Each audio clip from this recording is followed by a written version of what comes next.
right, 4 minutes after 11 o'clock. Thank you for tuning in this Wednesday morning. I don't know if you're going to think I'm a nut or you think I'm lying or whatever, but, you know, I really don't mind paying taxes. I don't mind giving a tip to a waitress or a waiter when they do a good job, or to to anybody else who is a tipped person. And that's kind of how I look at taxes. Now, I do mind when our tax money is used frivolously and foolishly, but I don't really mind, because I understand the relationship between me as a citizen and the fact that I can drive on a road that I didn't have to pay for directly. I paid it indirectly through my taxes, right? Yeah. There are changes in the taxes, though, that sometimes we debate as to whether we like the decisions of our elected officials, and one of them is what we want to talk about right now. Phil Bond is on the phone. He's the executive director of the We Are Here coalition, and one of the things he's going to talk to us is about the Federal Marketplace Fairness Act, MFA, and I think this has to do with this rule, and he's going to correct me if I'm wrong. If I go to a state that charges less sales tax than we charge, then I'm supposed to come back to Florida and pay the difference to my state people, I think. Oh, okay. I think if I buy a car or something like that. I don't think it applies to Happy Meal or something like that. Phil Bond, good morning, Phil. Good morning. Good to be with both of you. And where are you right now? Where are you calling from? Washington, D.C. All right. So you're right in the heart of it, aren't you? So did I describe it right, or am I on the wrong track? Well, you're pretty darn close. So one of the situations right now, if you are in a sales tax state yourself and you buy a product online or elsewhere, somewhere that doesn't apply a sales tax, you have to pay what is called a use tax to your state. There's a line toward the end of the state tax return where you claim those products that you bought elsewhere that you didn't pay a sales tax on, and you're supposed to then remit a use tax. Well, where do we? What paperwork are we talking about? That's not in the. I mean, if we don't have a state income tax here, but we're talking about state sales tax, right? Sales, right. Sales tax is here. So we have sales tax or use tax. Okay, so we have 6%. Let's say I go to someplace and they have 5%. Do I come back here and I say, I just bought a car in Georgia, and I don't know what their tax rate is there, but let's just say I do, and it's less. I have to get a paperwork from somebody? Well, most states would then say that if you did pay a sales tax there, you'd probably be fine, because the offline world is sometimes different than the online world. But when the state feels like there was something you bought and used in your state, then they want a sales tax or a use tax if it's after the fact. So on your personal tax return, there would be this category to claim other purchases you made for which you should pay your state a use tax. So it's really on the consumer to do that. And is it the difference, or is it the full tax? Don't know about the difference. I know you pay. It varies from state to state. Not every state uses exactly the same number, and there are different equations around the place. But that's in our mind, not the key issue here is a couple. One is trying to transfer more money into government, and that's understandable. A lot of state governments are running in red ink. But the impact, shifting this to a pure sales tax and having a very small company in Florida, small retailer in Florida, collect taxes for 10,000 different taxing jurisdictions, file 45 tax returns a month, 500 a year. That's the burden that maybe is okay for Amazon, but not for little guys. Gotcha. Okay, so that's where the problem is. So is there anything in the works that would streamline it for them, or do away with it totally? Well, there's been talk for about 10 years now trying to figure out a way to streamline and make uniform around the states. That just hasn't gone anywhere, because the states have different views and different tax systems and so forth. So the effort now has been to kind of override all that and just say, almost regardless of how small your company may be, you have to collect and remit sales taxes to all 50 states on any sale, and then face audit risk in 45 states as well. So that is a scary burden for small companies. It's not an old story. A few big companies got together, and they've got a solution that works for them and hurts a bunch of small companies. And so we're trying to resist that. I gotcha. And so that's the reason that Amazon put a distribution center in Florida, so they would be able to take advantage of this and collect the states and collect the sales taxes. Well, yeah, what Amazon is doing is they have made a business decision on behalf of their shareholders to try to make delivery very rapid, and they've built these fulfillment centers or warehouses in a lot of states. And as soon as they do that, under the landmark decision of the Supreme Court, they have a physical presence, and then they have to collect taxes for the state in which you have a physical presence. For 10 years, Amazon has just ardently fought this whole idea, and now they've switched sides and they're for it. And it's because now that they're physically there, they're going to have to collect taxes. And they're saying, in effect, if I'm going to do it, then we're going to make everybody do it. And when they say everybody, they've gone down to 1 and 2 employee kind of shops, very, very small business. Would be treated as if they were Amazon. Collect for all 50 states, even though you only have yourself and your wife. Oh, okay. Wow. Now it makes a lot of sense why this is an issue. Okay, so the Marketplace Fairness Act, this is something still in the works, right? It's not a done deal yet. No, it's not a done deal. It's before the House right now. We, of course, think it's incredibly misnamed because it's so unfair to small businesses. And I've just did a check. The latest data, there are about 1,800 small retailers, online retailers in Florida who live there, work there, pay taxes there, and collect taxes for the state of Florida. They are the ones who are in the crosshairs.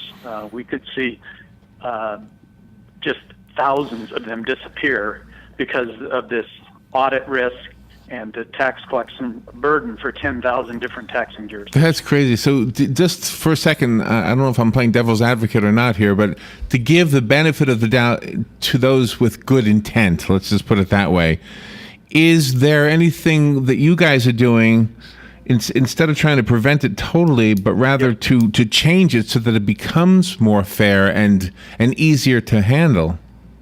Great question, because it's really not enough in policy debates like this to just say I'm against everything. You've got to be for something. And so we have some ideas.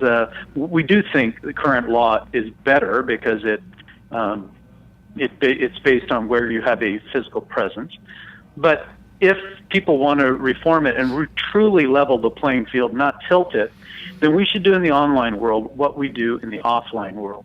When you walk into your favorite brick and mortar store, they don't ask you where you live so that they can send sales tax to whichever state you live. Think Disneyland, all the people they would have to ask on every sale. Right, yeah. Where do you live? So they don't do that. They just collect based on where the business is. That's called an origin-based system. So we could do that in the online world too and say, look, you just apply your sales tax. If you're in Georgia or Florida or wherever you may live and operate your business, you apply that sales tax to every transaction.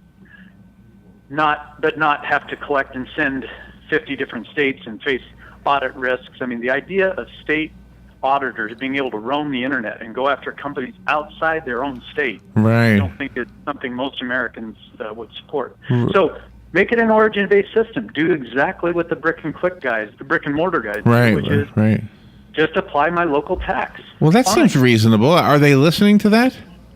Well, Chairman Goodlatte, who is the chairman of the Judiciary Committee in the House, which is where this sits right now, he's listening very closely to that, and he seems very intrigued with the simplicity of that, because he's put out some principles that he said would guide any legislation in the House.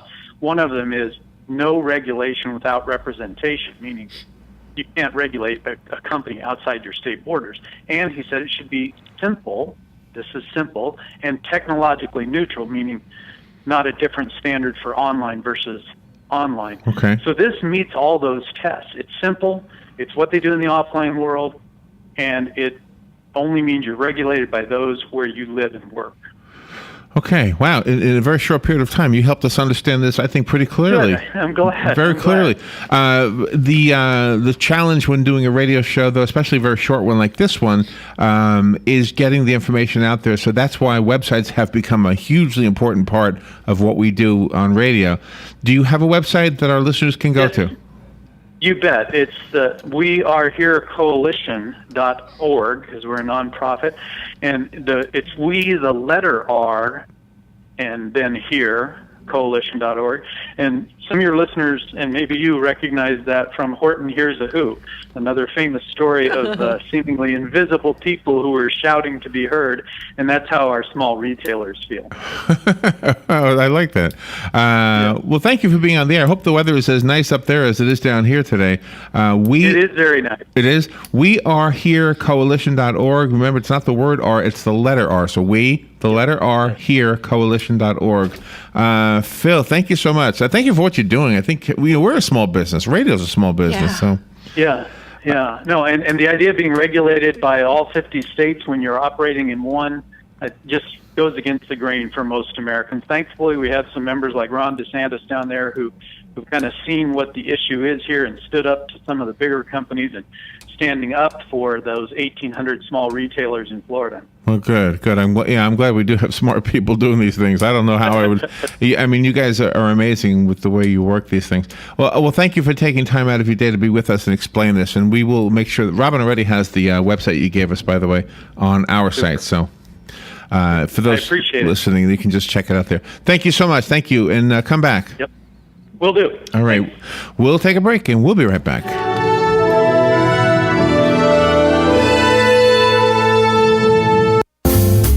Habitat for Humanity of Marion County is a ministry dedicated to improving lives by providing affordable and decent housing. Help them help others by visiting the Habitat for Humanity Ocala Restore at 926 Northwest 27th Avenue. To schedule a donation, give us a call at 401-0075 and we'll come pick it up. For more information, visit ocalarestore.org. Habitat for Humanity of Marion County. Building homes, building hope, building community. Yes, George. Guess what I have? Could it be the free truck used from Devon Self Storage on 200 across from Hobby Lobby? Yola! Yes. Now don't forget to bring it back when you're done to Devon Self Storage. Yes, Alice. I'll even remember to call them at 873-0777 to make sure they'll remember me. George, I'm sure they'll remember you. Thanks, Alice. Oh, George.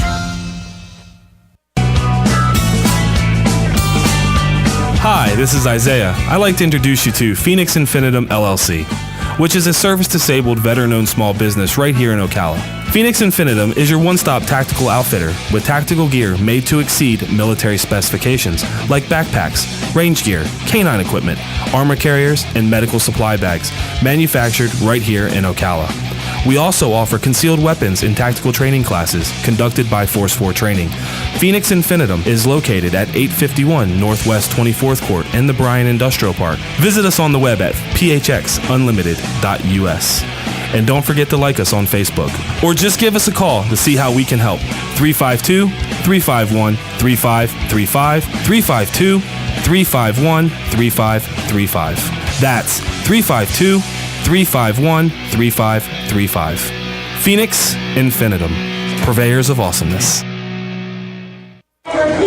Attention passengers for Flight 1370. The plane has been delayed at its departure point and will be at least 2 hours late. We apologize for any inconvenience. Are you serious? It took us over an hour to get here, 2 hours going through security and getting our tickets, and now we have to wait another 2 hours. Yeah, it's beautiful here, but we're inside this overcrowded airport all day because the plane is stuck in bad weather. This is the last time we ever do this. When we get back, we're going to Ocala Aviation and getting our pilot's license. Yeah, we've been talking about that long enough. It's about time we did it. Then we could just fly ourselves and never have to deal with this mess again. Right. No long lines, no full body groping security, no baggage checks. Not to mention never losing your luggage. Remind me again why we haven't done that? Well, we're idiots. Oh, right. Attention all passengers for Flight 1370. It looks like the plane is going to be delayed a little bit longer. The airline has lost the pilot's luggage. Isn't it time you got your pilot's license? Call Ocala Aviation today. 352-861-7484. That's 352-861-7484. Hey, you've earned it. Call today. All right, yeah, call today. 19 minutes after 11 o'clock. Thank you for tuning in this Wednesday morning. I hope you're doing well. You know, it just seems like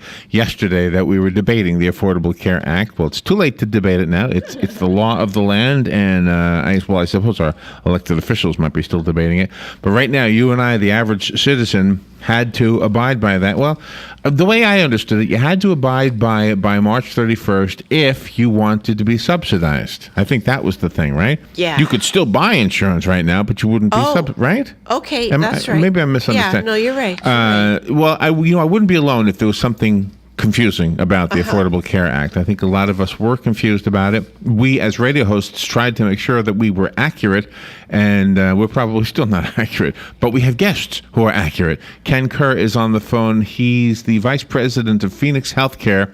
He is on the phone to talk about the Affordable Care Act. One of the pieces of information that I did not know is that a lot of people don't know about the free wellness exams that are part of the new insurance plans. And so it's not just about being subsidized. There are actually some new things that health providers have to, I guess, are mandated to give us or serve us with or something.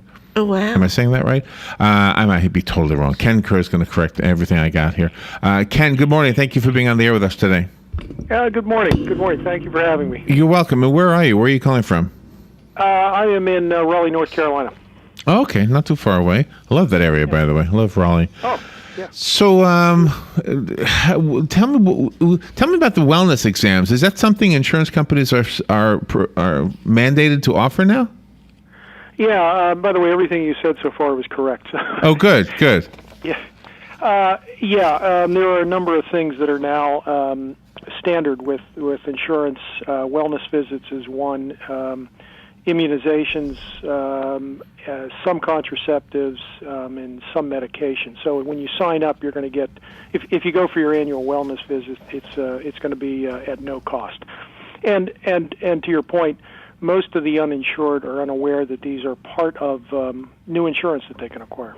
Okay, but if they're uninsured right now and are in the category that could have been helped with the subsidies, they have to wait till the end of the year now?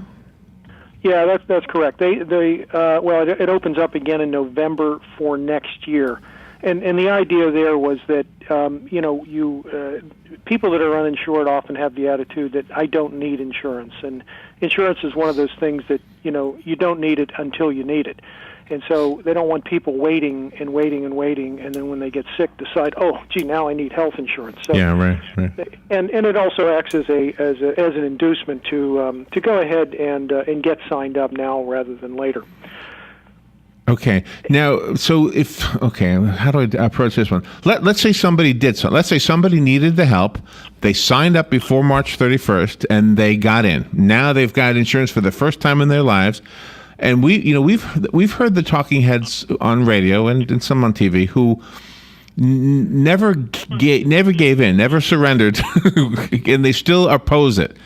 And so they want to paint this picture that it's a really, really bad thing. And I'm not saying it's good across the board, but I think we've heard from a few people I know, who did not have health insurance, who wanted it, who now have it. And I don't know how you feel politically about it, but I guess that's part of what is the good side of this. There might be a bad side too, but that's the good side. So are they now, they have a new thing, they're paying whatever they're paying, $100 a month or whatever. Are they now ignorant about what they have, what they're buying, what they actually are owning now? Well, I think the people that are uninsured and people that are still uninsured are fairly ignorant about what their options are, what they will get if they do get insurance. I think as people become insured, as they go and they enroll in the plans, they start to acquire knowledge about what's available to them, what things are going to cost, what's out of pocket, what isn't, and so forth. So I think the newly insured are gain some knowledge on the way in, as they signed up, and as they go to the doctor, they get just like the rest of us. We learn as we go, as we need services. Part of the plan that was being offered was for dental care, correct? Yeah, no, that's something different. Okay. Yeah, but yeah, I mean it's there are different plans. There are different levels of plans. There's bronze, silver, and gold, and of course the more you pay, the broader the coverage. Okay. Some people think that if after the elections in 2016, if a new administration goes in, that if they rescind the Obamacare, that a lot of people will lose all of that insurance. Could that happen? Well, anything can happen in politics, but a lot of times once a ship has sailed, it's one thing to say we're not going to extend insurance to the uninsured, but once people have insurance, to go out and try to institute a new policy that rips insurance away from people is going to be a very tough political sell. So I don't see that happening. And by the way, when you talk about something like the Affordable Care Act, it's many, many different things. And I think some things are here to stay, like the ability to keep your child on your health insurance until age 26 is here to stay. You can't be kicked off of your insurance now if you get sick. That's here to stay. There are a number of things that they're universally liked, and they're not; those pieces are not going to go away. Now, in terms of the subsidies and how much people have to pay, I think that politically, that's the kind of the football that's going to be tossed around. Yeah. And what about the person who qualified and then this year becomes better off financially? They get a better job or whatever happens. They are no longer in the same financial bracket that they were that enabled them to have a subsidy. Do they continue paying? Like, let's say they started last month and now this month, ooh, look at this, I'm making $100,000 a year now. Do they suddenly have to be? Do they change it on their own? Do they have to wait till the end of the year? How does that work? That's a detail I'm not sure of. I believe it's at the end of the year. I think so. Whatever you qualify for at the beginning of the year, that's going to be your rate for the year. I think at the end of the next year, you're going to have to, document your, submit a W-2 or whatever it is that you're required to do online currently. Oh, so that'll be part of the filing of the income taxes in 2015 for 2014. Then that's a good way to keep a check on everybody. Right. And by the way, there is one thing that a lot of uninsured are not aware of is that there is a tax penalty if you don't get insurance. So it's going to be 1% of your income. So you're not being forced to get insurance, but you're being forced to contribute because if you get sick and go to the emergency room, you're going to be treated whether you have insurance or not, whether you have any money in your bank account or not. And so instead of the rest of us insured people subsidizing the uninsured when they get sick, they're going to be asked to make a contribution. And our research, by the way, shows that when people are informed, and most uninsured are not aware that there is a tax penalty, when we've informed them. That's crazy. Research, Yeah. Well, but their reaction then is to say, oh, okay, well, some of them at least say, well, if I have to pay something, I might as well go ahead and get the insurance. So I think as the awareness level goes up that they're going to have to pay this penalty, you're going to see, you're going to see a nudge. There are going to be more people next year sign up who might not otherwise because of the tax penalty. So let me ask you this. Let's say somebody did not sign up and they could have received a subsidy. They don't want to get the penalty, so what they do at the end of the year is they get they pay for their insurance the full price because they're not subsidized, and then they sign up for the subsidy. And they pay full price for a couple of months, and then the subsidy kicks in, and suddenly they don't have to pay that the full price anymore. Do they still get penalized as long as they've had it by December 31st?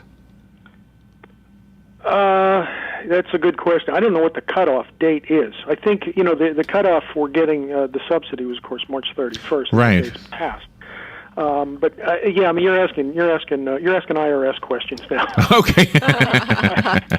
What does Phoenix Healthcare offer? And I don't want to make this like an infomercial, but you do represent them. So, can we get information from you guys about these topics? Yeah, I mean, what we've done is back in the fall we did some work with Univision, the Spanish language network, to look at what the awareness level amongst Hispanics, and also we did a general pop sample as well, and then just 6 weeks ago we did an update on the general population, which also included Hispanics, just to find out what people knew, what their awareness level was of these issues we've been talking about, and what their intention was going forward. Were they going to sign up? If not by March 31st, would they sign up by the end of the year for next year? And of course, what we found across the board is there's just a surprising degree of ignorance, if you will. People just don't know. They haven't gone out. Half the people that are uninsured haven't even taken step one to find out what it might cost them to get insured. Right. Yeah, I believe that's probably true. Okay, so we've got less than a minute left. Do you want to give us a website? Yeah, you can go to Phoenix. It's like the city, PHOE, PhoenixMI.com. That's our corporate website, and from there you can get. We have a press release there with some interesting information, and we have an infographic as well that you can find. So I don't have that direct link off the top of my head. Okay, so PhoenixMI.com, right? .com? Yeah. Yes. All right. Well, thank you for being on the air with us. It's still a confusing topic, even though we've been talking about it for a couple of years now. Ken Kerr, thank you for being on the air with us today. Okay. Thank you so much. Good stuff. We will take a little break, and Fox News coming up, and we'll have fun with Joe in about 15 minutes.